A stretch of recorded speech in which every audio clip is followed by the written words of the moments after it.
안녕하세요. 반갑습니다. 선박해양 생산공학 첫 번째 강의 조선소 이야기 시작하겠습니다.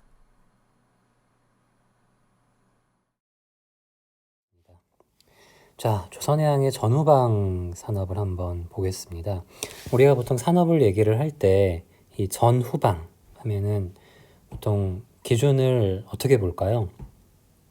자, 여기서 전후방이라고 하는 것은 내가 위치한 산업에 서 있을 때 나보다 더 소위 다운스트림이라고 하는 이후의 산업들을 전방 산업이라고 하고, 내 앞에 있는 나를 기준으로, 내가 속해 있는 산업을 기준으로 내 뒤에 있는, 시간적으로 내 뒤에 있는 산업들을 후방 산업이라고 합니다. 예를 들어 조선을 기준으로 보면 제철소가 있습니다. 제철소는 조선소의 전방 산업일까요? 후방 산업일까요? 제철소는 조선소의 후방 산업입니다. 제철소에서 강제를 공급을 해 주어야만 조선소에 강제가 공급이 되고 조선소가 선박을 건조할 수가 있습니다. 예를 들어서 여기에 있는 선주, 해운사는 조선소를 기준으로 봤을 때 전방일까요? 후방일까요? 해운사는 조선소에서 선박을 건조한 이후의 산업이기 때문에 조선소 기준으로 전방 산업이 됩니다. 자, 이런 기준으로 우리가 여러 조선소를 기준으로 한 전후방 산업들을 살펴볼 수가 있습니다. 가장 먼저 조선소하고 방금도 얘기한 전방 산업이라고 하는 우리 해운사들, 조선소 입장에선 선주죠. 배의 주인들입니다. 여기에 보이는 마르스크나 에버그린, 코스코, 그다음에 국내의 한진해운, 현대상선 등은 국내 해운사들입니다. 물론 지금 한진해운은 이제 문을 닫았지만 해운사들이 조선소에 선박을 주문을 합니다. 화물을 나르려면 선박이 필요하죠. 자, 주문을 넣으면 조선소는 여기에 이제 해운사로부터 그 주문받은 선박을 건조해서 선박을 인도를 하게 됩니다. 자, 이렇게 이제 단순하게 조선소와 선주와의 관계만 보면 단순한데, 사실은 여기엔 여러 가지 리스크 관리를 위한 중개업자들이 있습니다. 자, 여기 보면 대표적으로 이제 금융에 관련된 걸 보면 선주금융이 있고 조선소금융이 있습니다.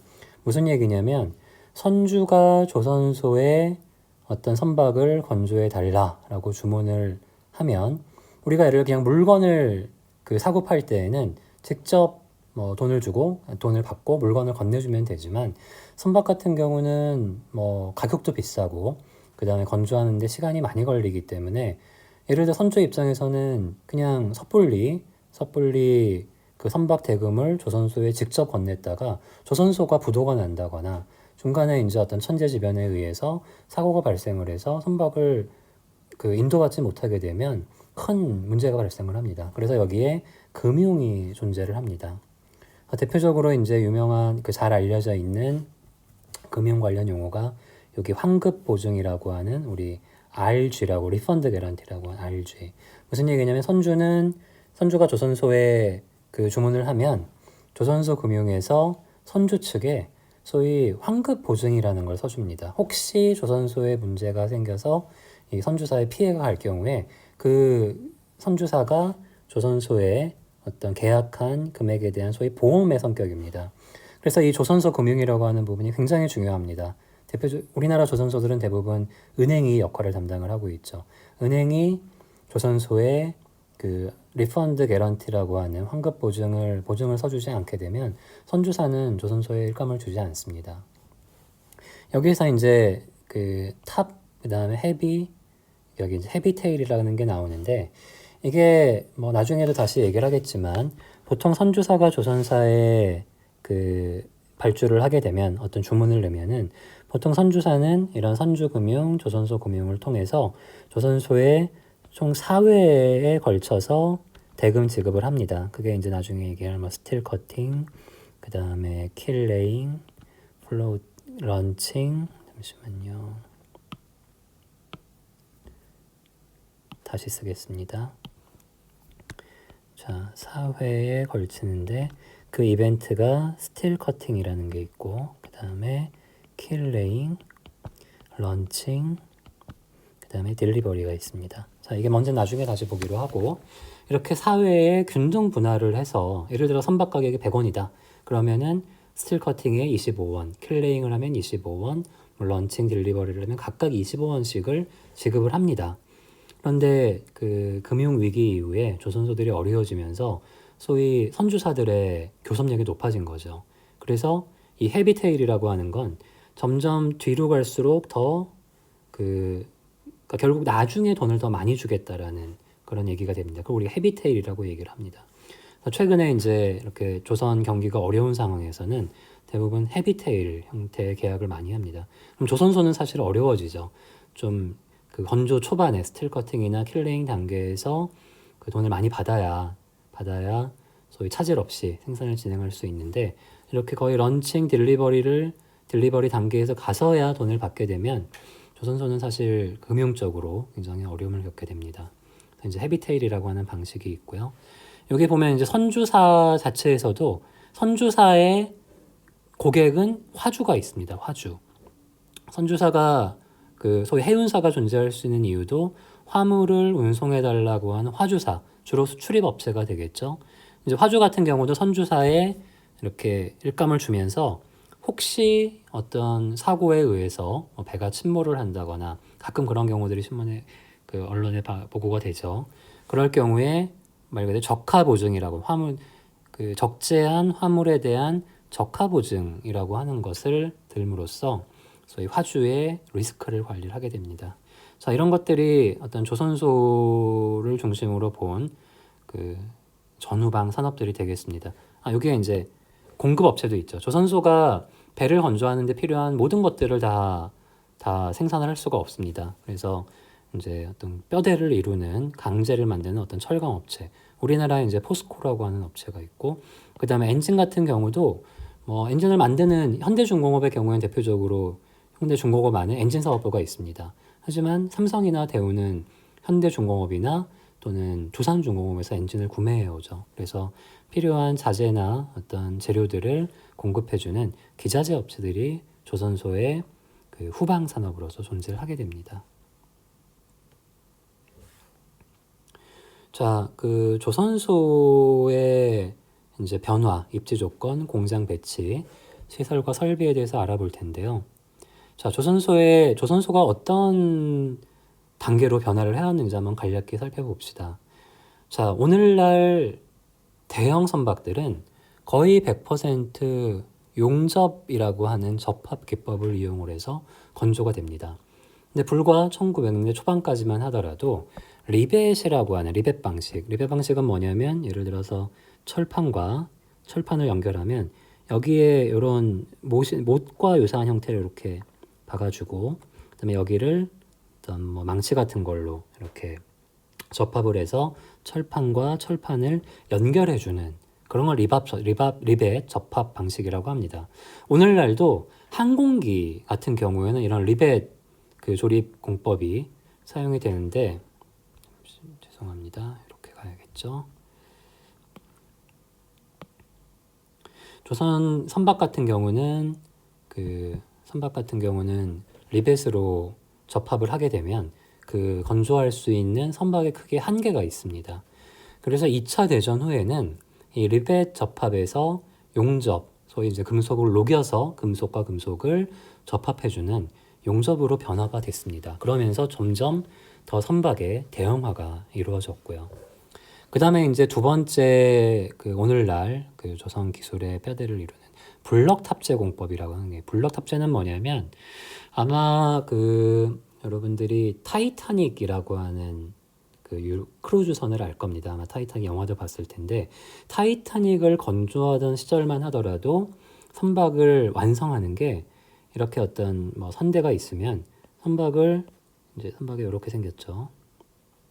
그러면 밑에부터 차곡차곡 쌓아 올라갑니다. 밑에부터 요만큼 완성을 하고 또 여기에 이제 올라가서, 그러니까 즉 고정된 위치에서 마치 건물을 짓듯이 쌓아 올리는 방식으로 했는데, 이렇게 하면은 생산성에 한계가 있습니다. 그래서 2차 대전 전후로 해서 이제 일본에서 시작이 된 공법. 이것도 이제 용접에 의해서 가능해진 공법입니다. 무슨 얘기냐면, 이러한 것들을 이렇게 건물을 짓듯이 쌓아 올리지 않고 이것을 다 이렇게 마치 두부를 썰듯이 이런 블럭으로 나눴습니다. 여러 개 블럭으로 나눠서 각각의 블럭을 별도로 제작을 하는 겁니다. 야드에서 블럭을 제작을 하고 이 블럭들이 준비가 되면은 그걸 이제 어떤 경사선대나 드라이도크에서 이런 선박 모양으로 하나하나씩 이렇게 쌓아 올려가는 이런 블럭 탑재 방법으로 바뀌면서 소위 조선소의 생산성의 혁신이 일어났어요. 그러면서 이제 대형화를 할 수가 있었고요. 선박의 대형화가 됐고, 그리고 이제 최근 들어서 우리가 보통 여전히 조선소는 노동 집약 산업입니다. 사람의 노동력이 많이 필요한 산업인데 여기에서 이제 요즘 뭐 스마트 생산 기술이라든가 또는 4차 산업혁명, 정보 통신 기술들, 그래서 기술 집약, 정보 집약 산업으로 점점 발전을 하고 있고, 그런 기술 발전에 의해서 과거보다 더 높은 수준의 자동화, 더 높은 수준의 전산화가 확대가 되고 있습니다. 또 한편으로는 이제 최근에 이제 조선 업계에 굉장히 긍정적인 방향으로 작용을 하고 있는 게 소위 환경 친화입니다. 환경 친화. 자, 그래서 보면 요즘에 이제 뭐 온실가스 배출에 대한 규제, 배출량을 규제를 하죠. 규제를 해서 그 과거의 선박들, 소위 연료 효율이 낮고 그 다음에 그 소위 CO2 같은 소위 온실가스를 많이 배출하는 선박들이 점점점 더 그 운용하기 어려운 환경으로 가고 있습니다. 그러면서 여기에 이제 이런 CO2나 또는 메탄가스, 뭐 산화질소 등등 유해한 가스가 적게 배출되는 선박이 점점 필요해지면서 그 새로운 선박, 친환경 선박에 대한 니즈가 이제 늘어나고 있죠. 이런 것들은 조선업계에 굉장히 좋은 소식이라고 할 수가 있습니다. 자, 다음으로 조선소의 입지에 대해서 알아보도록 하겠습니다. 우리가 이제 요즘에 뭐 조선 산업이 뭐 3D 산업이고 뭐 중국으로 패권이 넘어가고 뭐 동남아시아로 넘어가고 이런 얘기들을 많이 하는데, 사실은 이 조선소 종합산업으로서의 조선소가 운용될 수 있는 환경이 생각보다 까다롭습니다. 한번 그 부분에 대해서 알아보겠습니다. 자, 첫 번째, 당연한 얘기지만 바다가 있어야 됩니다. 바다가 있어야만 선박을 건조하고 그 다음에 선주에게 딜리버리 할 수 있습니다. 그리고 이 선박이 계류가 되기 위해서는 우리가 암벽이라고 하는 적정 이상의 수심이 확보가 되어야 되고, 그 다음에 여기 뭐 자연 방파제라고 했지만 이 선박을 계류할 수 있는 방파제, 굉장히 돈이 많이 들어가는 설비입니다.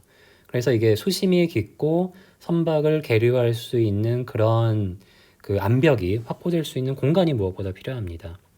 두 번째는 제철소가 굉장히 가까이에 있어야 됩니다. 제철소. 선박을 이루는 대부분의 재료는 철강입니다. 특히 후판이 필요합니다. 후판.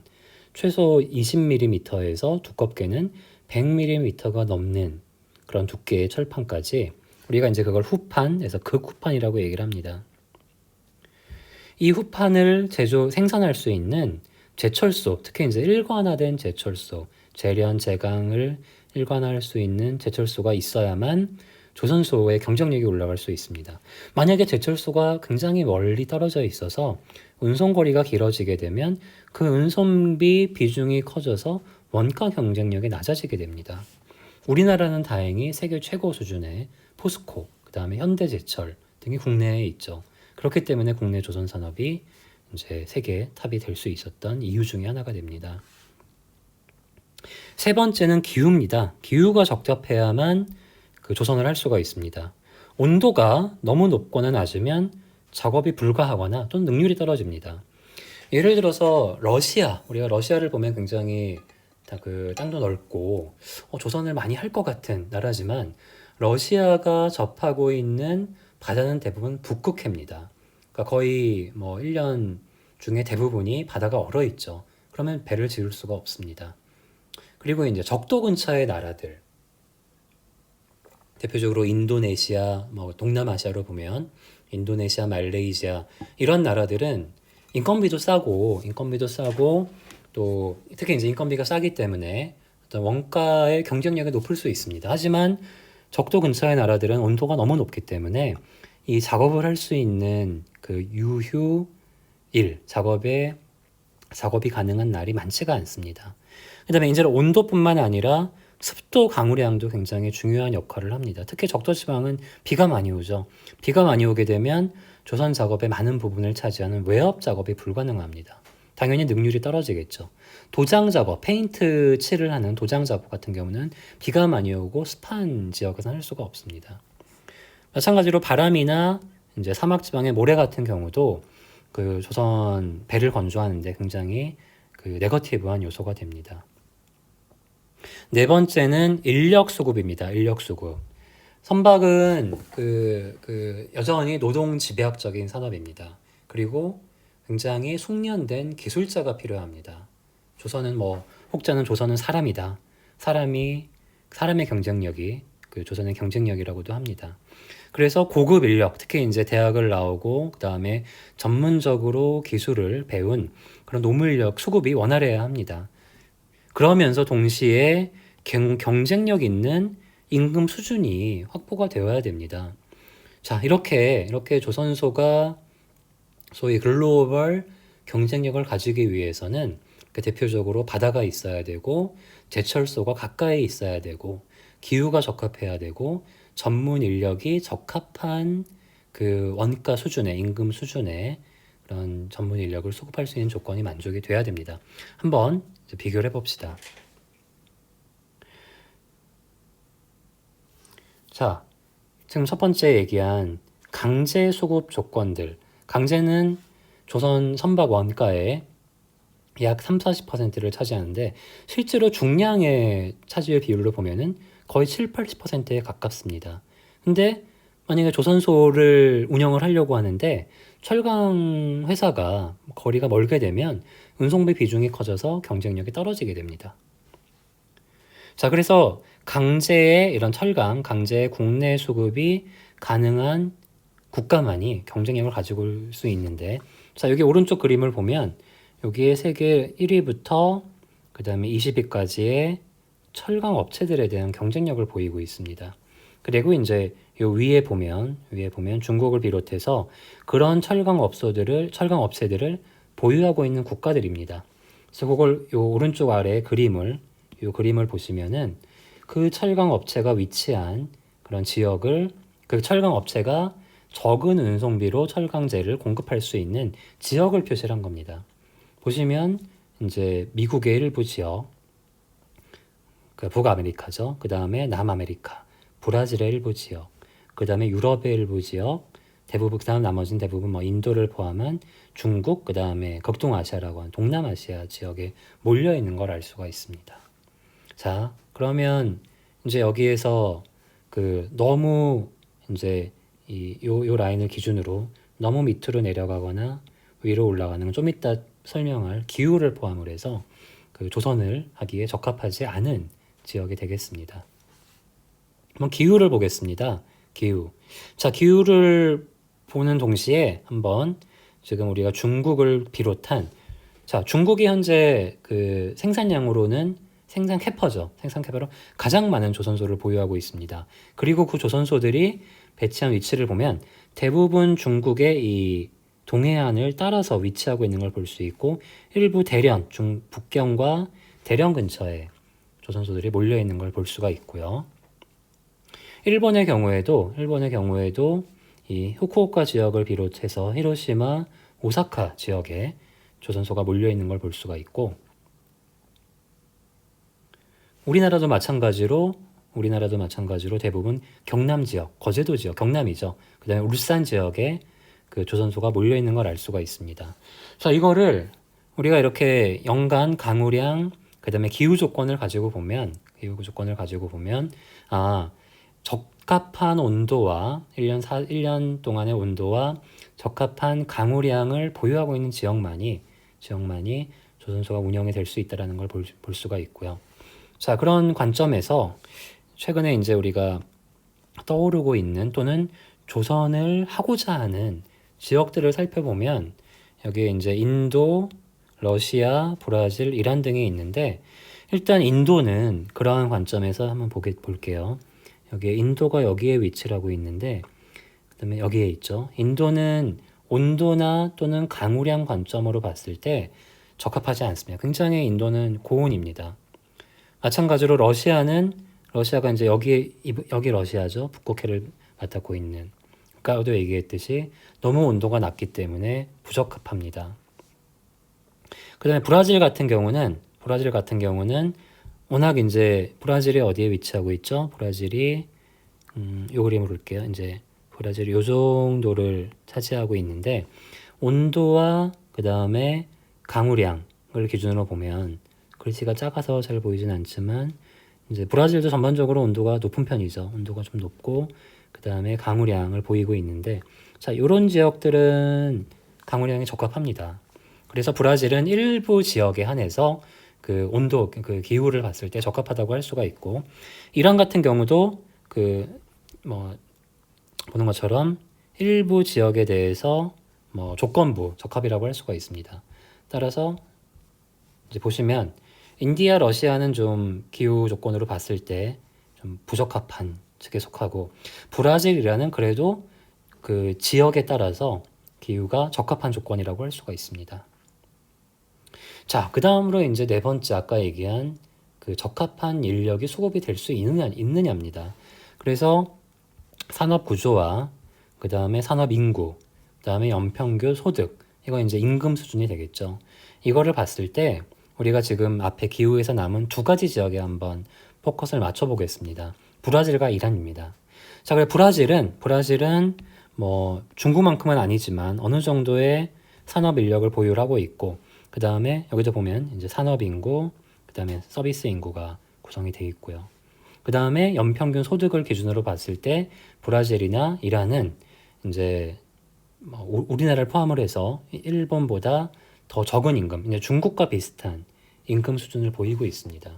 결론은 조금 노력을 각 국가, 이 브라질과 이란의 경우에는 적합한 지역을 선택을 하고 잘 훈련을 시키면 경쟁력을 가질 수 있겠다라는 결론을 내릴 수 있는데, 자, 이게 뭐죠? 브라질의 카니발 축제입니다. 브라질은 굉장히 문화가 우리나라나 이런 아시아 지역처럼 이렇게 브라질 사람이 들으면 기분이 나쁠 수 있지만 근면한 그런 민족성과는 약간 거리가 있습니다. 그래서 브라질이 굉장히 이제 산업 규모로나 또는 국가 경쟁력 관점에서 조선을 잘 할 수 있을 것 같은 조건들을 가지고는 있지만 이제 중국이나 일본, 우리나라처럼 크게 발전을 하지는 못했던 그런 나라가 되고요. 자, 이란이 참 이제 안타깝습니다. 앞에 살펴본 것처럼 지역을 잘 선택을 하면 적합한 인력 수급이나 그 다음에 온도 조건을 가질 수가 있는데 그런 적합한 환경을 가진 이란이 이제 이렇게 생겼습니다. 이란이 이렇게 생겼는데 그 적합한 환경에 해당하는 게 요 이란의 북쪽 지역입니다. 근데 안타깝게도 이란의 북쪽 지역은 오픈시가 아닙니다. 이게 카스피해라고 하지만 호수입니다. 접하고 있는 이 부분이 소위 바다로 뻗어나갈 수가 없는 지역인 겁니다. 자, 바다로 나갈 수 있는 이 페르시안만은 이 부분인데 여기는 안타깝게도 대부분 사막입니다. 남쪽 해안은 기후가 부적합합니다. 그 다음에 남쪽 해안은 또 정치 외교적으로 굉장히 지정학적 리스크를 많이 가지고 있습니다. 얼마 전에 이제 우리나라도 문제가 됐었던 아덴만의 해적도 존재를 하고요. 그 다음에 이제 기타 종교 문화적인 부분들이 적합하지 않은 그런 상황이 되겠습니다. 여담으로 몇 년 전에 이란이 이제 경제 제재나 이런 것들이 해제가 되면서 좀 조선을 하고 싶다라고 하면서 우리나라를 방문을 한 적이 있습니다. 외교사절단이. 그래서 이제 진행이 되는가 싶었는데 최근 다시 어떤 이런 국제 정치 외교학적인 문제로 그 경제 제재에 다시 들어가면서 어쨌든 이런 안타까운 그런 상황에 처해 있는 걸 알 수가 있습니다. 조선소의 공장의 특성을 보면 일단 모든 공장을 한 조선소 내에서 그 한 조선소 내에 포함이 되어 있기도 하지만 많은 경우 선박과 공정의 특성에 따라 다양한 제작 환경으로 구분이 됩니다. 하지만 무엇보다 조선소의 어떤 아이덴티티, 반드시 조선소에 있어야 되는 건 일단 드라이 도크와 의장 암벽이 되겠습니다. 이 도크라고 하는 거는 아까 앞에서 얘기한 탑재를 하는 공간입니다. 작업장이고, 의장 암벽은 탑재가 끝난 선박의 이제 후행 의장 작업들을 하는 그런 작업장을 의장 암벽이라고 합니다. 이 두 가지가 있어야 조선소라고 할 수가 있습니다. 물론 아까 얘기한 가공 조립이 다 있어야겠지만, 사실 가공 조립은 필요에 따라서 외주를 줄 수도 있어요. 다른 블럭만 만드는 업체에 외주를 줄 수도 있고, 또는 가공만 하는 업체에 외주를 줄 수도 있지만, 도크 의장만큼은 조선소가 조선소로서 준수하기 위한 가장 중요한 아이덴티티라고 할 수가 있겠습니다. 그 다음에 이제 선체와 의장을 보면, 선체와 의장, 선실의 제조 공장이 구분이 되어 있습니다. 조선소에 따라서 특정 도크를 특정 선박이나 또는 해양 플랜트에 이렇게 지정해서 건조하기도 하는데, 이는 일반 선박과 해양 플랜트는 사실은 정식 용어는 아니죠. 해양 구조물은 건조 특성이 많이 다르기 때문에 보통 대형 조선소들을 보면 선박 상선을 건조하는 구역과 해양 플랜트를 건조하는 구역이 보통 구분이 되어 있습니다.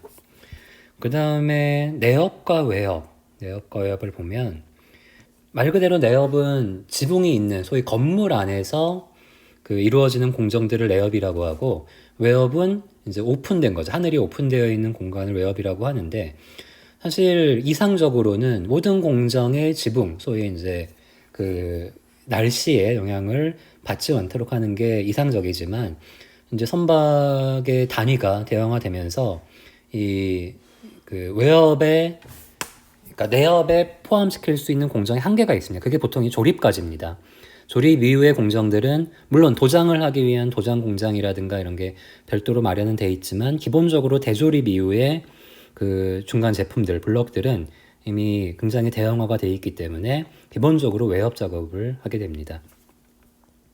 그 다음에 아까 상선과 해양 구조물을 분리한다고 했는데, 우리나라의 함정, 이 특수선이라고 함정이 군함이죠. 군함이나 잠수함을 만드는 조선소들이 있습니다. 지금 현재 우리나라에 현대중공업과 대우조선해양, 그 다음에 한진중공업, 이 세 조선소가 정부에서 부여받은 함정을 건조할 수 있는 라이센스를 보유하고 있는 조선소입니다.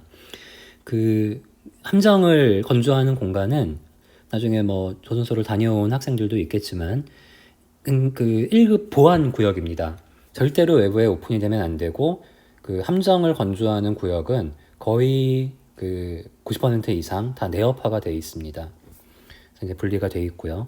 그 다음에 일부 부품이나 또는 블럭을 외부 제작하기도 하는데, 일단 우리나라의 대부분의 조선소는 어느 정도 이 내부의 조선소 내부에 선박을 건조할 수 있는, 방금 얘기한 선체와 의장을 건조할 수 있는 모든 공정을 가지고 있지만, 수주 상황에 따라서, 수주가 굉장히 수주량이 많을 경우에는 가공이나 그 다음에 블럭 제작을 외부 업체에 아웃소싱을 하게 됩니다. 그 얘기는 부재만 생산을 하는 협력업사도 있고, 또 어떤 협력사는 선체 블럭만 제작을 해서 조선소에 납품을 하는 업체들도 있다는 얘기입니다. 실제로 조선소에는 이런 지금 우리가 선체하고 의장으로 이렇게 큰 카테고리를 묶어서 얘기를 해서 그렇지만, 굉장히 많은 협력사들이 있습니다. 작은 부품들부터 시작을 해서 선박용 엔진이라든가, 그 다음에 선박에 들어가는 여러 가지 특수 기자재들을 제작하는 그런 수백에서 많게는 1000개 이상의 협력사와의 관계가 있습니다. 그만큼 이제 아웃소싱, 소위 공급망을 관리하는 것도 중요한 조선소의 역할 중에 하나가 되겠습니다. 자, 조선소의 공장을 배치하는 일, 우리가 보통 레이아웃 플래닝이라고 얘기를 합니다. 그리고 이 레이아웃 플래닝 자체는 사실 이런 산업공학, 인더스트리얼 엔지니어링의 굉장히 중요한 하나의 학문 분야이기도 한데, 일단 여기에서는 아주 디테일한 내용은 배제를 하고 간단한 내용들만 살펴보겠습니다. 일단 조선소의 공장 배치의 기본 고려사항은 기본적으로 이게 일품소주 생산, 다품종 소량 생산 형태이기 때문에 취급하는 부재가 많고 또 부재의 형태와 크기, 중량이 다양해서 공장을 대체할 때에는 다음의 사항들을 고려해요. 첫 번째로 원활한 흐름을 고려를 해야 됩니다. 모든 선박들, 그 다음에 모든 블럭들, 부품들이 다 다르기 때문에 이런 중간 제품들, 중간 블럭들의 그 공장 내에서의 흐름의 경로가 다 다릅니다. 그래서 어떻게 하면은 이런 다양한 부재의 흐름, 블럭의 흐름을 교차가 되지 않고 원활하게 흘러갈 수 있도록 하느냐 하는 것이 중요한 고려 요소 중에 하나고요. 두 번째는 어떤 공장이든 마찬가지지만 공정 간의 능력 균형. 우리가 보통 이거를 로드 밸런싱이라고 표현을 합니다. 공정별로 뭐 쉽게 얘기하면은 작업 시간이 비슷해. 작업량이 그 단위 공정별 뭐 가공, 조립, 선행 의장, 선행 도장 등등 모든 공정이 가능하면 그 유사한 작업량을 가지고 흘러갈 수 있도록 우리가 조선소 같은 경우에 뭐 적게는 몇 척에서 많게는 수십 척의 선박과 해양 구조물이 동시에 건조가 됩니다. 그럼 이거를 어떻게 잘 그 작업 순서를 정하고 흐름을 관리해서 공정별로 작업량을 유사하게 할 것이냐. 이게 굉장히 중요한 그 교로. 이건 이제 레이아웃도 중요하지만 레이아웃이 정해졌을 때 그 공정의 흐름, 소위 시간에 대한 계획이라든가 그 다음에 자원에 대한 배치를 어떻게 할 것인지가 굉장히 중요한 요소고, 자, 네 번째 미래의 변화 고려라는 거는 항상 생산 환경, 그 다음에 수주 환경은 변하게 돼 있습니다. 변하게 돼 있는데 이 조선소의 공장 배치를 만약에 처음 결정할 수 있는 의사결정권을 가지고 있다라고 하면 당장 근시일적인 당장 앞으로의 몇 년 가까이 5년, 10년 정도만 내다보고 공장 배치를 하는 거는 굉장히 한계가 있습니다. 미래에 어떻게 될지 모르기 때문에 항상 이 생산 규모라든가 그 다음에 공법의 진보 등, 공법이 진보가 되면 동일한 생산량이더라도 훨씬 더 적은 면적에서 빠른 시간에 그 제작을 할 수가 있기 때문에 그런 어떤 미래의 생산 환경 변화를 고려를 해서 공장 배치를 하는 것이 그 중요한 요소 중에 하나가 되겠습니다. 자, 공장 배치의 기본 형태를 보면 가장 이상적인 거는 일자형입니다. 들어와서 나가는 서로 입구와 출구가 서로 이제 그 반대쪽에 있는. 근데 이 조선소라고 하는 공간이 워낙 넓기 때문에 넓고 생산 환경, 그다음에 수주 환경의 변화에 따라서 계속 변하게 됩니다. 변하게 되기 때문에 그 이상적인 어떤 I자 형태로만 가기는 쉽지가 않고 어떻게 보면 결과론적으로 오랜 기간 운영을 하다 보니까 I자형이 돼 있는 조선소도 있고 그다음에 L자형으로 그 확장이 돼가는 조선소도 있고 그다음에 U자형 배치를 가진 조선소들도 있습니다. 그래서 I자형은 주로 비교적 신형 조선소에서, 왜냐하면 이제 그 아무래도 어떤 기반 기술들, 생산 기술들이나 또는 레이아웃 계획, 그 다음에 좀 부지 확보도 그 수월한 환경에서 구축이 되는 조선소의 경우에는 I자형이 많은 편이고, L자형이나 U자형은 비교적 적은 면적에 배치가 가능한 것이 장점이고, U자형은 L자형보다도 더 이제 이렇게 컴팩트하게 만들어 갈 수 있습니다. 하지만 이제 이게 꼬이는 소위 이런 변곡점이 많을수록 부재의 운반 경로가 자주 바뀌는 문제점도 발생을 할 수가 있습니다. 사실 지금 I, L, U 이렇게 세 가지 구분을 얘기를 했지만 이건 I다, 이건 L이다, 이건 U자형 배치다라고 명확하게 확인할 수 있는 그 조선소는 거의 없습니다. 왜냐하면 계속 환경이 변하기 때문에. 자, 그래도 한번 그 전형적인 형태를 보면 I자형은 말 그대로 여기 그림에 보는 것처럼 강제 적치장, 소위 강제 적치부터 시작을 해서 도크까지가 이렇게 일직선으로 되는, 그 끝에 가서는 조립장 이후에 도크에 블럭을 공급하는, 나눠질 수는 있지만 우리나라 조선소 중에는 대표적으로 가장 그래도 최근에 지었다고 할 수 있는 성동조선이 이런 I자형에 비교적 가까운 배치를 가지고 있는 조선소입니다. L자형은 I자형과도 비슷하지만 이렇게 한번 꺾이는 거예요. 이렇게 꺾이는 부분이 있어서 아무래도 I자형보다는 비교적 적은 면적에 배치를 할 수 있는 장점이 있고, U자형은 한번 꺾이고 다시 한번 꺾이고, 그래서 가장 적은 면적에 배치를 할 수 있지만 좁아지다 보면은 부재 운반 경로가 많이 꼬일 수 있는 그런 단점이 있을 수 있습니다.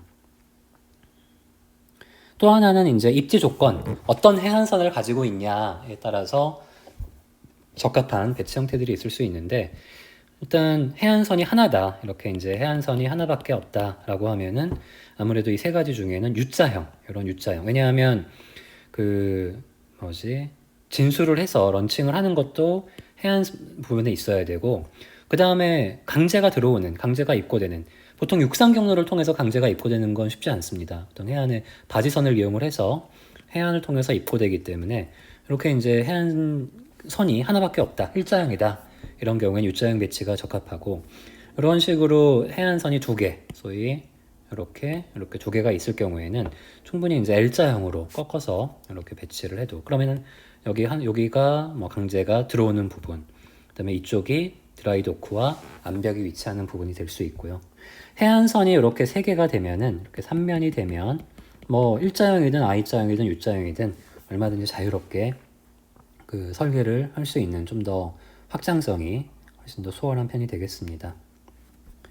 자, 이건 여러분들이 그 우리나라 대표적인 대형 조선소 3사를 들어가 보면은 그 확인할 수 있는 내용들이 그 도크인데, 지금 보는 그림은 대우조선해양입니다. 우리나라 대우조선해양의 그런 야대를 보여주고 있고, 표적으로 이제 여기에 제일 큰 드라이 도크가 하나가 있고, 여기가 제2도크. 대우조선은 드라이 도크가 두 개가 있습니다. 이렇게 두 개가 있고, 그다음에 멀리 있지만 이 구역이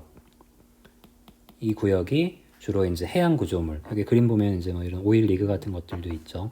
이 지역이 주로 해양 구조물을 전문적으로 생산하는 지역이 되겠습니다. 그 밖에 이제 여기 보이는 구역들이 이제 강제를 가공하고 조립하고 선행 의장하고 하는 공장들이 있고, 그다음에 여기 보이는지 모르겠지만 요 구역, 여기가 그 해안을 통해 가지고 강제가 들어오는 강제 입고장이 되겠습니다. 요 그림은 삼성중공업입니다. 삼성중공업은 드라이도크가 여기 1도크, 2도크, 제일 큰 3도크가 있습니다. 이렇게 구성이 되어 있고, 삼성중공업은 이렇게 1도크부터 2도크, 3도크로 점점 시간에 따라서 계속 확장을 해 나갔어요. 그래서 이 도크별로, 도크 주변으로 그 도크에 전문화된 가공 조립 공장들이 어느 정도 이렇게 구역별로 전문화가 되어 있는 경향을 보이고 있고요. 그 다음에 이 구역, 예전에 여기를 이제 삼성의 피솔 지역이라고 하는데, 이 지역이 요즘에 이제 해양 구조물들을 주로 생산하는 그런 구역이 되겠습니다. 현대중공업은 이렇게 공개되어 있는 레이아웃 자료가 따로 없어서 이렇게 사진만 잠깐 보고 넘어가도록 하겠습니다. 자, 조선소에 아까 얘기한 가장 중요한 리소스 중에 하나가 드라이도크라고 했죠. 도크, 다시 얘기하면 탑재 공간입니다. 블럭을 탑재해서 대형 선박의 형상이 이루어지는 그 공간을 우리가 탑재 공간이라고 하고, 그래서 조선소는 이 건조하고 그다음에 진수, 그렇게 이제 탑재된 선박을 물에 띄우는 걸 우리가 진수라고 합니다. 방식에 따라서 설비나 공간 배치가 매우 달라지는데, 이제 오늘은 일단 건조 방식에 대해서만 먼저 좀 보도록 할게요. 건조 방식에는 경사선대 방식과 건조 도크, 그 다음에 선행 탑재 건조 방식, 육상 건조, 플로팅 도크 방식이 있습니다. 이건 뒤에서 보도록 하겠습니다. 경사선대는 이건 이제 가장 오래된 진수 방법입니다. 무슨 얘기냐면, 지금 위에 그림을 보면 지금 이게 레일입니다. 무슨 얘기냐면, 그 조각난 선체 블럭들을 이렇게 바다 쪽으로 이렇게 약간 경사가 지어져 있습니다. 여기 보시면 이렇게 경사. 그러니까 이걸 옆에서 보면은 이 선박을 이렇게 건조하면 이제 여기가 바다입니다. 바다. 그러면 건조를 다 하고 이제 여기를 고정시키고 있던 장치를 제거하면 이제 선박의 레일을 따라서 바다로 미끄러져 들어갑니다. 이렇게 그래서 우리가 이걸 경사선대라고 부릅니다. 여기 있죠, 경사선대. 가장 오래된 진수 방법이기도 하고요. 그래서 이렇게 요 위에 사진에 보는 것처럼 선박을 종방향, 그러니까 세로 진수죠, 길이 방향으로 건조하는 방법. 보통 이제 규모가 큰 선박의 경우에 이렇게 하고, 아래 그림에 보는 것처럼 이렇게 선박을 경사가 이렇게 져 있죠, 이쪽으로 이렇게 경사를 옆으로 가로 방향으로, 그러니까 가로 방향으로 진수를 시키는 두 가지 방식이 있는데, 가로 진수는 주로 규모가 작은 배들에 사용을 하는 진수 방식으로, 아직도 제가 이해하지 못했어요. 동남아시아의 작은 규모의 조선소들은 이런 가로 진수 방식을 사용하고 있습니다. 자, 우리나라가 세계 1위가 되는데 가장 주요한 그런 공법이었던 세미탄뎀 건조 방식을 보겠습니다. 지금 이건 우리가 드라이도크 공간입니다. 드라이도크라고 하는 거는 이쪽이 바다입니다. 여기가 바다고, 이 부분을 수문을 이용을 해서 막습니다. 수문을 이용을 해서 막아놓고, 지금 이렇게 위에서 보니까 네모지만 사실은 여기는 이런 식으로 어떤 실제 지면 높이를 지면에서 밑에 이제 우리가 그레이빙 도크라고, 영어로는 그레이빙 도크라고 하는데, 땅을 파서 이렇게 선박을 탑재할 수 있는 공간을 만든 게 드라이 도크라고 합니다. 근데 여기서 세미 탄뎀이라고 하는, 탄뎀이라는 거는 쌍이란 뜻입니다. 쌍 또는 복수개. 그럼 세미 탄뎀은 뭐냐? 세미 탄뎀은 지금 이 그림에서 보는 것처럼 하나의 드라이 도크에서 이렇게 A 선박과 B 선박이 탑재가 되는데, 이 두 선박의 탑재 진도가 서로 다른 겁니다.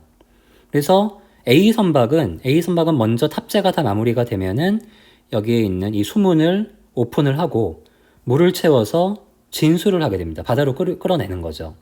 그동안 B는 뭐가 되느냐?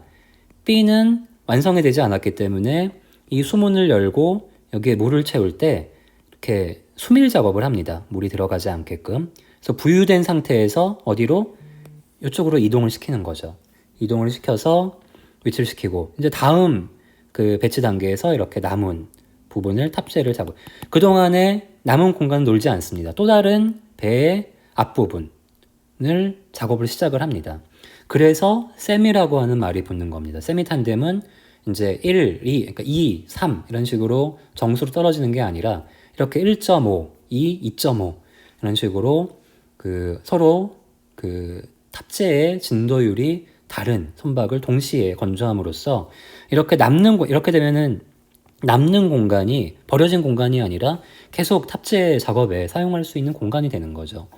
이게 우리나라 조선을 80년대, 90년대에 소위 세계 인류가 되는데 이바지했던 대표적인 기술 중에 하나가 되겠습니다.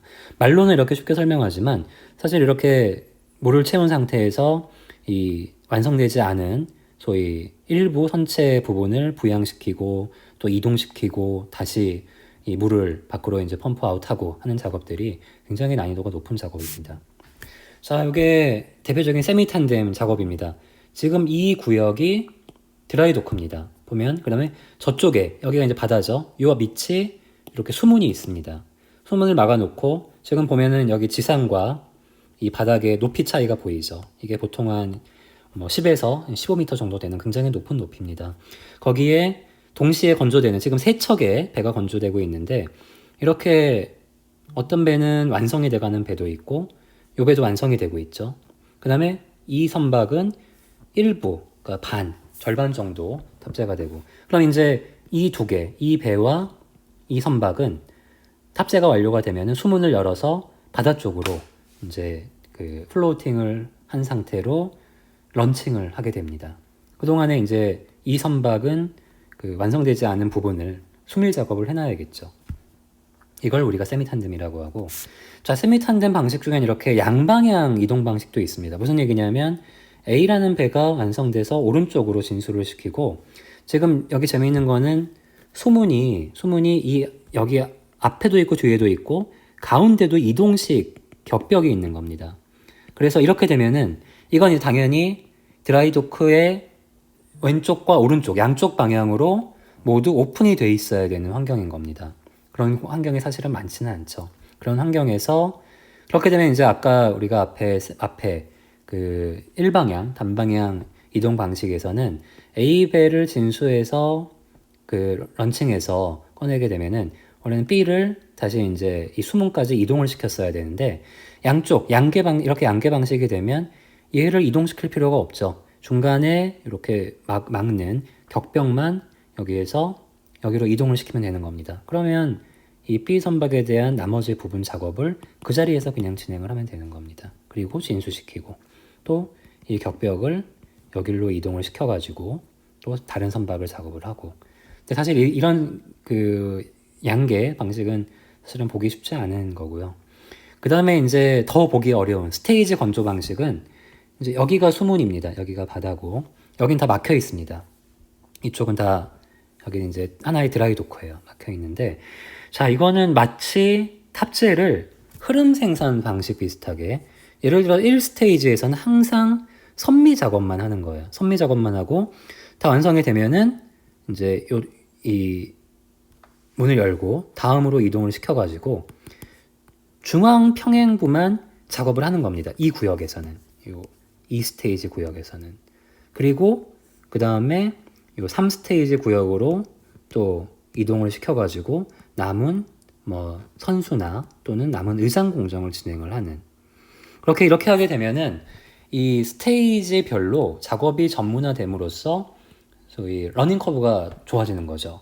그래서 훨씬 뭐 생산성이 높다라고 하는데 사실 앞에 이제 양계 방식이나 이러한 스테이지 방식은 사실 오늘날 그렇게 많이 찾아보기는 쉽지 않은 그런 공정이 되겠습니다.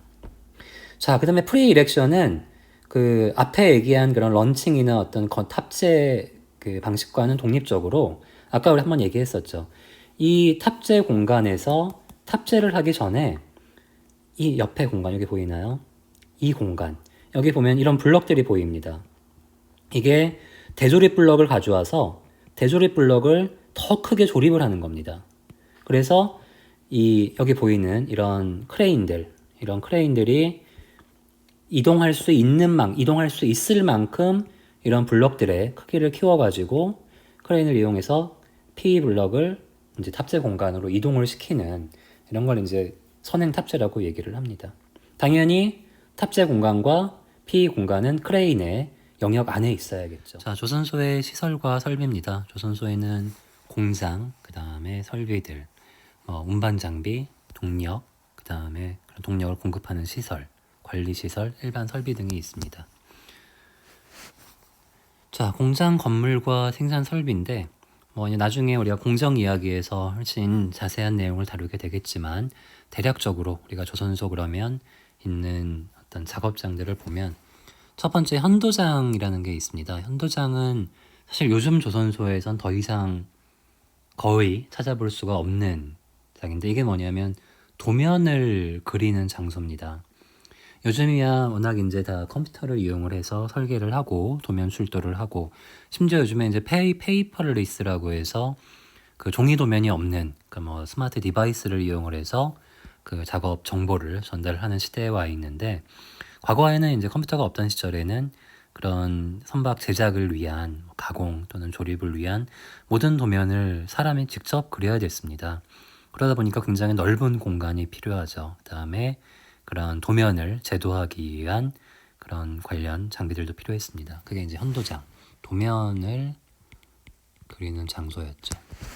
가공장은 말 그대로 가공을 하는 공장입니다. 그래서 강제를 전처리하기 전에 쌓아놓는 전처리, 그 다음에 강제 적치장, 그 다음에 전처리, 그다음에 절단 또는 마킹하는 작업장, 그 다음에 곡면을 만드는 굽힘 가공을 하는 작업장인데 이 굽힘 가공에도 더 상세히 들어가면은 냉간과 열관이 있습니다.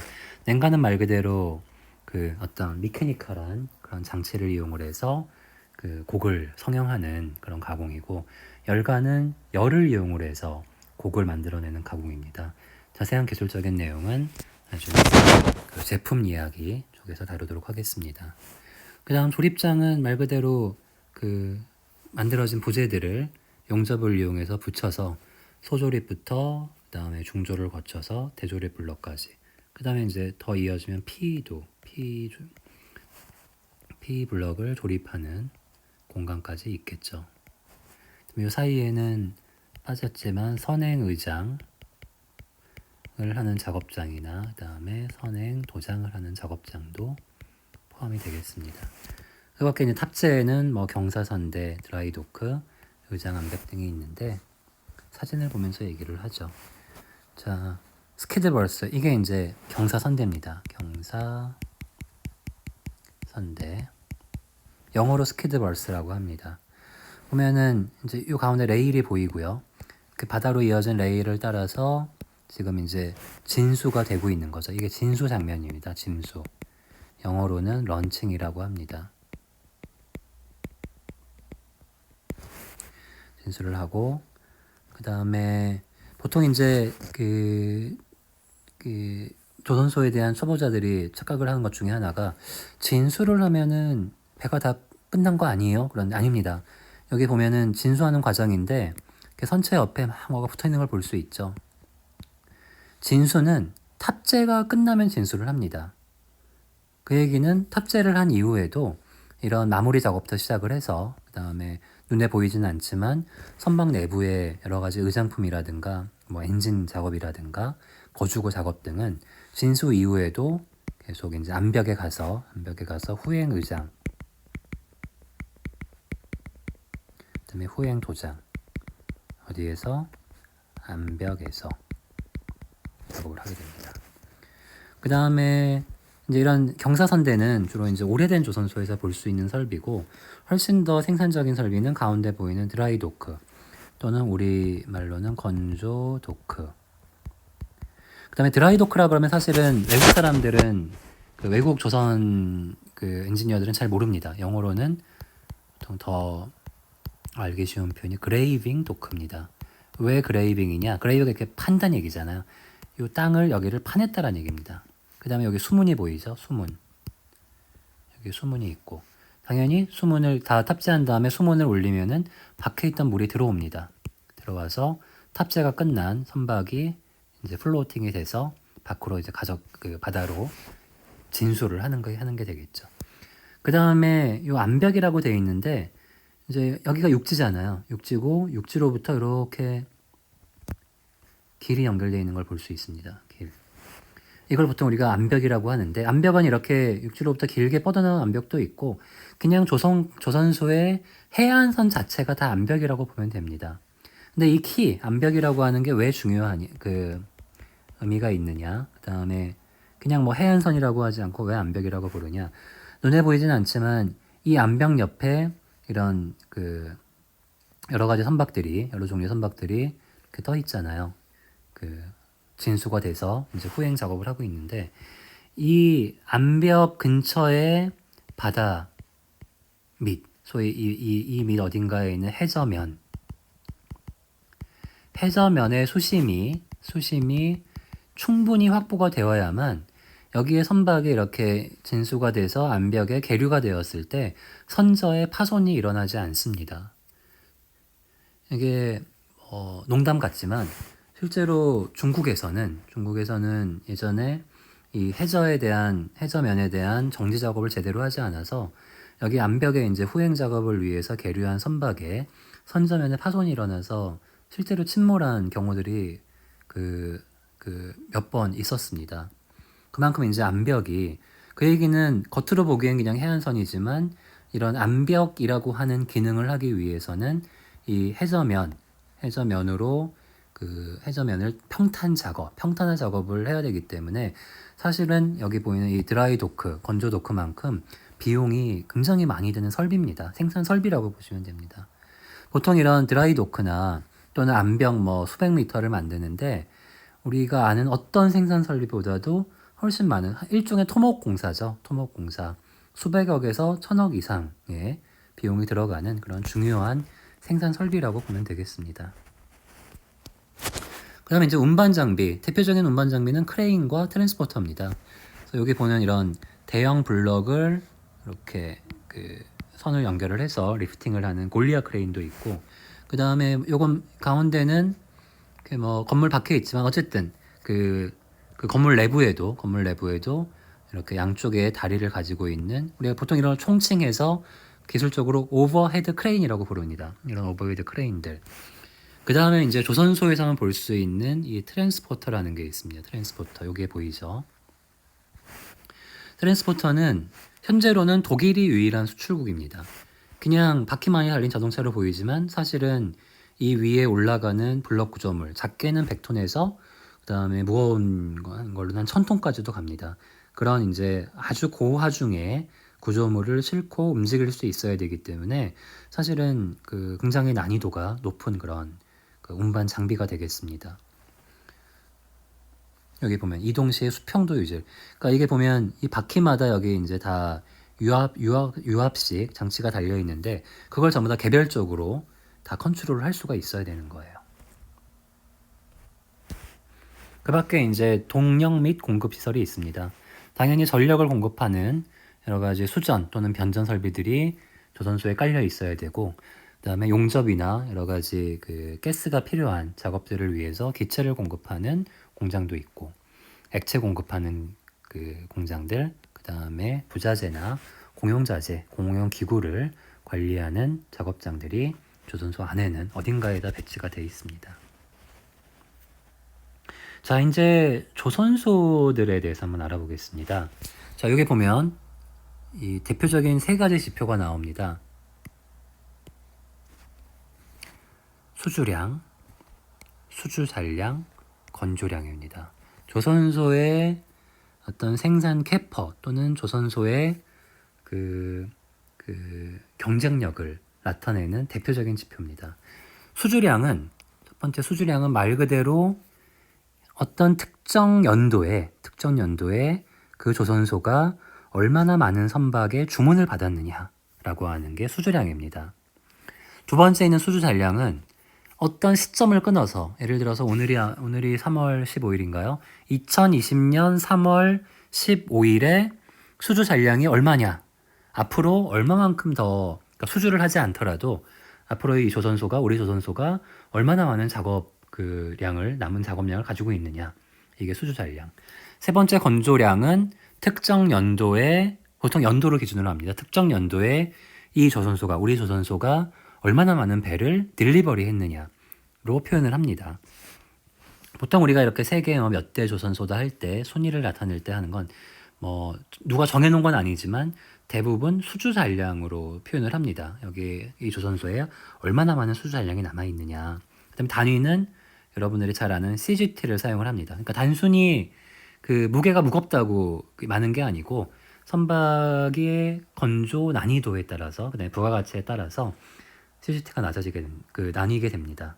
대표적으로 CGT가 높은 선박이 요즘 우리나라 많이 건조하는 LNG선 같은 거. LNG선보다도 훨씬 높은 게 이제 고부가가치 선박인 크루즈선, 이런 것들은 CGT가 굉장히 높고요. 반대로 좀 건조하기 평이한 선박들, 예를 들어서 벌크 캐리어나 그다음에 탱커 같은 경우는 상대적으로 낮은 그 레벨의 CGT를 가지게 됩니다. 자, 제가 이 세 가지 지표에 대해서 여러분들이 한번 그 토론을 할 수 있도록 ETL에 그 토론 게시판을 하나 오픈을 하겠습니다. 여러분들이 자유롭게 한번 이 수주량과 수주산량과 건조량 중에 어떤 것으로 표현을 하는 게, 또는 이 세 가지 지표가 어떤 상황에 더 적합한지를 한번 토론을 나눠보고, 그 다음에 저와 한번 다른 온라인 강의 시간에 한번 의논을 해보도록 하겠습니다. 자, 2011년도 10대 조선소가 지금 밑에 보이고 있습니다. 벌써 10년 전이죠. 10년 전에 한번 볼까요? 자, 삼성중공업, 대우조선해양, 현대중공업, STX조선해양, 현대미포, 현대사무, 성동조선.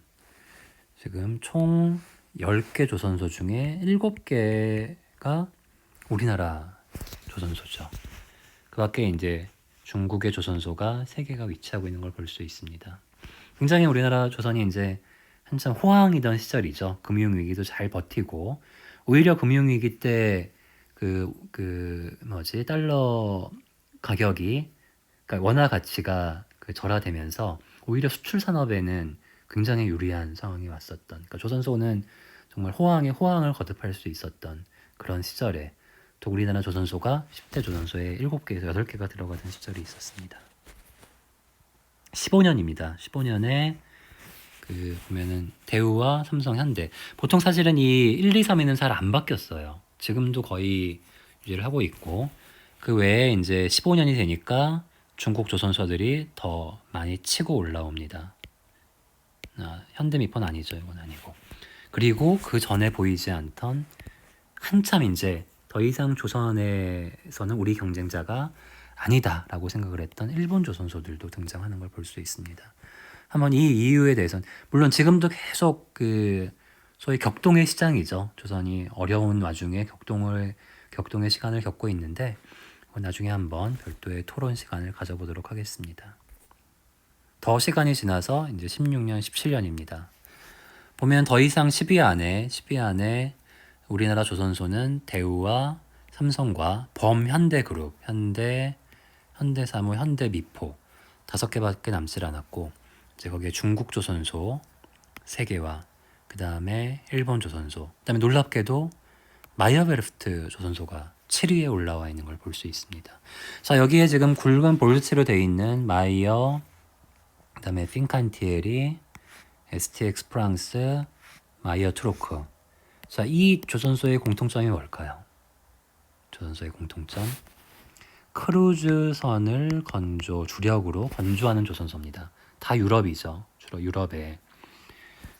참고로 여기 STX가 붙어 있어. 이거 우리나라 조선소 아니야? 할 텐데 아닙니다. 이거는 이제는 STX 이름도 빠져 있고요. 한때 STX가 그 전성기 그 한참 이제 그 재무 상태가 좋았을 때 유럽의 아커야즈라고 하는 소위 산하에 한 17개 정도의 조선소를 거느리고 있는 아커야즈를 인수한 적이 있습니다. 그때 이제 아커야즈 중에 이제 프랑스에 위치하고 있는 야드에 이 STX에 이제 이름을 붙이고 있었는데 지금은 다시 이제 원상태로 돌아간 그런 상태가 되겠습니다. 이 크루즈를 건조하는 조선소들이 이렇게 올라온 이유가 첫 번째는 이런 일반 상선에 대한 수요하는 그 시장에 좀 침체와는 달리 크루즈선에 대한 수요가 급증을 했습니다. 급증을 했고 두 번째는 크루즈선은 이 CGT의 개수가 굉장히 높기 때문에 적은 척수요, 상대적으로 상선보다 적은 척수여도 훨씬 높은 CGT 숫자를 가지게 됩니다. 그러다 보니까 이렇게 예전에는 정말 보이지 않던 그 크루즈선, 특히 유럽의 조선소들이 등장을 한 걸 특이사항으로 볼 수가 있습니다. 자, 오늘 여러분들 한번 그 구글이나 서치 엔진 가서 지금 2019년 말과 그 다음에 지금 현재 세계 조선소 순위를 한번 검색을 해보세요. 해보면 또 다른 변화가 아마 있을 겁니다. 그걸 한번 검색을 해보고 이거는 제가 숙제로 얘기를 한다기보다 항상 여러분들 조선 엔지니어로서 우리가 시사에도 상식 이런 것들이 밝아야 되지만 조선 엔지니어로서 이러한 그 현황, 정말 우리와 가까이 있는 현황에 대해서 항상 관심을 가지고 이렇게 자세히 그 현재 상태, 글로벌 쉽빌딩 마켓의 상태를 항상 주시하고 있는 게 필요하다고 생각을 합니다. 자, 국가별 조선소들을 몇 개 알아보겠습니다. 오늘 물론 뭐 다 보진 않을 겁니다. 북한에 대한 조선소 정보 사실은 거의 없고요. 러시아, 중남미 등이 있는데 한번 보도록 하겠습니다. 자, 우리나라 조선소는 현대중공업 대표적인 뭐 부동의 세계 1위 조선소입니다. 울산에 이제 그 우리가 보통 현대중공업 그러면 울산 조선소를 얘기를 하고요. 지금은 좀 상황이 어려워서 문을 닫고 있지만 군산에도 현대조선소가 있고 그다음에 과거에 이제 사모와 미포가 전부 다 범현대그룹에 포함이 되어 있습니다. 그다음에 한때 지금도 운영을 하는지 모르겠는데 현대미포조선이 베트남에 비나신이라고 하는 그 외국 그러니까 우리나라 조선소죠. 베트남 비나신. 베트남에 그 실력이 좋으면서 그 인건비가 상대적으로 낮은 인력들을 이용을 해서 참 굉장히 성공적인 외국 진출 사례로 꼽히고 있습니다. 삼성중공업과 대우조선은 전부 다 거제에 위치를 하고 있습니다. 거제 양대 조선소죠. 이제 옆에 있는 이건 뭐냐? 중국 영성은 삼성이 중국 산둥반도에 운영하고 있는 블록 공장입니다. 마찬가지로 대우조선해양도 중국 산둥반도 연태라고 하는 연태고량주 할 때 연태입니다. 얀타이에 중국어로는 얀타이라고 하고요.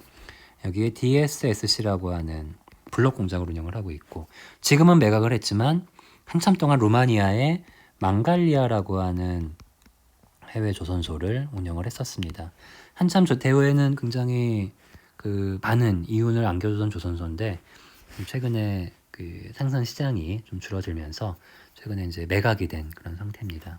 그 밖에 이제 대한조선이나 STX 조선해양에 대해서 대우조선이 일부 이렇게 좀 위탁 경영을 하고 있는 상황인데 이건 뭐 지금도 계속 상황이 바뀌고 있기 때문에 한때 이렇게 위탁 경영을 했었는데 대한조선은 여전히 대우조선과 많은 부분을 쉐어하고 있다라고 이해를 하면 되겠습니다.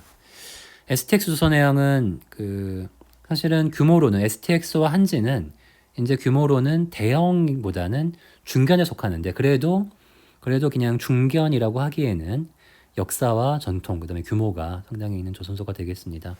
STX 조선은 진해에 이제 메인 야드가 있고요. 부산 영도에도 조그마한 야드를 가지고 있습니다. 그리고 안타까운 사실이지만 이 중국의 대련 STX 대련 조선소가 그 조선이 한참 호황이던 2000년대 중반 시절에 이 진해 야드가 굉장히 면적이 좁아요. 좁아서 STX가 이제 좀 더 글로벌로 나가겠다, 진출을 하겠다라고 해서 대련에 한 100만에서 150만 평 정도 되는 거의 한 대우조선해양 규모의 설비 투자를 해서 대련 장흥도에 했는데 사실은 이 대련 조선소를 오픈함과 동시에 굉장히 안 좋은 그러니까 이게 소위 이제 대련으로 인해서 STX 그룹의 위기가 닥치게 됐던 그런 좀 안타까운 그런 조선소입니다. 이제는 더 이상 이제 STX 소속이 아니고요. 그다음에 아까 잠깐 얘기했던 유럽도 지금은 없죠. 이제 이게 아커 그룹을 한때 인수를 해서 그 한때 STX 조선해양 광고에 크루조선이 나온 적이 있어요. 그게 이 아커야즈를 인수했을 때 광고였습니다. 브라질에도 관심은 있었지만 지금은 없고요. 한진중공업은 부산에 있습니다. 부산이고 가장 우리나라에서 오래된 조선소 한국 그 조선공사로 시작을 한 부산. 그다음에 필리핀의 수빅 마치 미포조선이 비나신을 운영을 했던 것처럼 필리핀의 수빅조선소를 한참 동안 잘 운영하고 많은 이익을 얻었었는데 최근에 이제 안타깝게도 여기도 이제 매각을 한 그런 상황이고요. 그다음에 이제 그 이하의 중견 조선소들입니다. 성동조선해양 최근에 다시 이제 매각이 됐고 다시 이제 정상 운영을 위해서 박차를 가하고 있고요. 이 중에 요 조선소들은 사라졌습니다. SPP와 SLS는 현재는 이제 문을 닫은 상태고 대한조선은 이제 목포의 중견 조선소로서 굉장히 탄탄한 재무 상태와 그다음에 나름대로의 중견 조선소로서의 경쟁력을 가지고 있는 대선조선도 이제 부산의 한진중공업 옆에 있습니다. 나름대로 그 중형 선박에 경쟁력을 가지고 특정 중형 선박 선종에 경쟁력이 있어서 운영이 잘 되고 있고요. 삼지는 중국에 위치한 우리나라 조선소였습니다. 현재는 이제 중국으로 완전히 인수가 된 상태고요. 매각이 된 거죠. 우리나라 기준으로 보면은. 그래서 한국조선공업협동조합 소속에 2012년 기준으로 총 75곳이 있었는데 거기에 이제 소형 강선이나 FRP선 여기 이제 해군의 여러 가지 경비정들 그 다음에 소형 FRP 선박들이 다 여기에 포함됩니다. 포함하면 그 75곳이었는데 아마 이제 2010년대 중반을 지나면서 많은 곳이 문을 닫으면서 지금은 상당히 이제 줄어들어 있는 그런 상태가 되겠습니다. 중국입니다. 중국은 사실은 정확한 통계는 우리가 알 수 없습니다. 대략적으로 한 3,000개의 조선소가 있었다라고 알려져 있고요. 현재는 중국 조선 산업도 어려움을 겪으면서 이 CSIC, China Shipbuilding Industry Corporation과 그 다음에 CSSC, China State Shipbuilding Corporation 두 개의 대형 그 조선사로 이제 머징이 됐었다가 지금은 아마 이게 공식적으로 이 두 개도 합쳐졌습니다. 그러니까 중국은 공식적으로는 하나의 조선 그룹하에 모든 조선소들이 국영 기업으로 들어와 있는. 그러면 과거에 이제 CSIC는 북부, CSSC는 남부였는데 대부분의 이제 규모가 있는 조선소들은 다 이 CSSC, CSIC 연합체 아래로 들어와 있는 상태입니다. 일본은 사실 우리나라가 이제 세계 1위를 차지하기 전에 한참 동안 그 1위를 그 세계 조선을 주름잡던 아까 그 앞에서도 얘기가 있었지만 일본이 이제 소위 리벳 공법에서 그 웰딩으로 넘어오는 이 기술을 잘 이용을 하고 여기로부터 이제 블럭 건조 공법을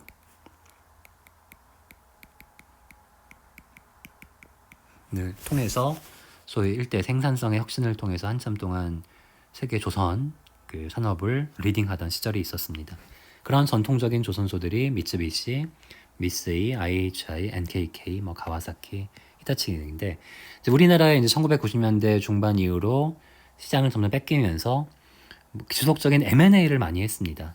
그래서 지금 현재 일본의 가장 큰 조선사는 이마바리입니다. 근데 이건 이제 하나의 조선소가 아니고 이마바리 아래에 기존에 이제 여러 일본의 조선소들이 합쳐져 있고요. 그 다음에 이제 여기 JFE 산하에 유니버설 조선이 2위인데 이게 최근에 이제 IHI하고 또 이제 합병을 했죠. 그래서 일본도 중국처럼 인수합병을 통해서 좀 덩치를 키워가는 그러니까 생존력을 더 높여가기 위한 노력들을 하고 있습니다. 미국 그러면은 사실 조선하고 좀 거리가 멀어 보이지만 여기 노스롭 그룹만이나 제너럴 다이나믹스 그 다음에 이제 미국의 아커 그룹의 산하인 필라델피아 등 보면 여기 뉴포트 뉴스 쉿빌딩, 나스코 그 다음에 일렉트릭 보트 등이 이름만 봐도 짐작이 될지 모르겠지만 다 군수 조선소입니다. 군수. 그래서 대표적으로 항공모함, 함정, 잠수함을 건조하는 조선소들입니다. 현재 미국에는 일반적인 상선을 건조하는 조선소는 제가 알기로는 거의 없다, 제로라고 봐도 되고요. 이런 조선소들이 이제 막대한 자본력을 가지고 있는 미 해군으로부터 이러한 대형 프로젝트들, 항공모함은 짧게는 10년에서 길게는 한 뭐 3, 40년까지 가는 굉장히 대형 프로젝트들입니다. 그러니까 어떻게 보면은 이런 그 좀 플럭추에이션이 심한, 변동이 심한 상선 시장보다 사실 기업의 입장에서는 훨씬 더 안정적일 수 있는 거죠. 함정에 대한 수요도 미 해군에서 꾸준히 있고 마찬가지로 잠수함 또 이 든든한 소위 고객을 가지고 있어서 미국이 상선 마켓에서는 굉장히 이미 이제 경쟁력이 없다라고 볼 수 있지만 이렇게 이제 미 해군을 그 주 고객으로 한 이런 군수 산업은 세계 어느 나라보다도 훨씬 더 고도화돼 있고 발전돼 있다라고 그러니까 결코 무시할 수 없는 그런 나라가 되겠습니다. 자, 여기까지입니다. 우리 선박해양 생산공학 첫 번째 강의 조선소 이야기 여기까지 마치도록 하겠습니다. 수고하셨습니다.